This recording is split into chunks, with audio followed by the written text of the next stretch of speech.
What if I told you ancient Romans used human urine to whiten their teeth, and it was considered a luxury, not madness?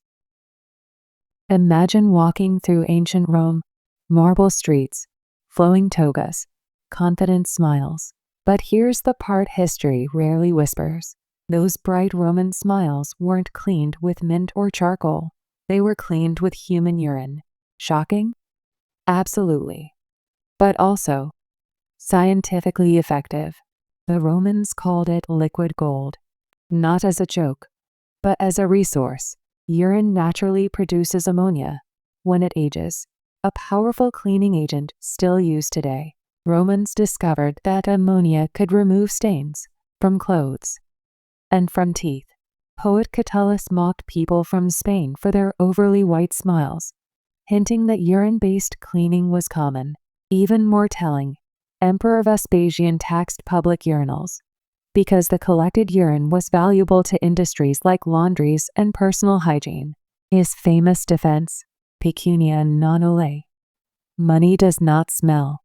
For Romans, white teeth symbolized status, health, and discipline. There were no modern dentists, no toothpaste, but there was observation and experimentation. They didn't see urine as disgusting. They saw it as chemistry. Today, the idea feels disturbing. But this story isn't about mockery. It's about perspective. Ancient people worked with what they had, guided by results, not comfort. And surprisingly, they weren't wrong. Modern science confirms ammonia's cleaning power. What changed wasn't chemistry, it was culture. The Romans remind us of an uncomfortable truth. Progress doesn't always look clean.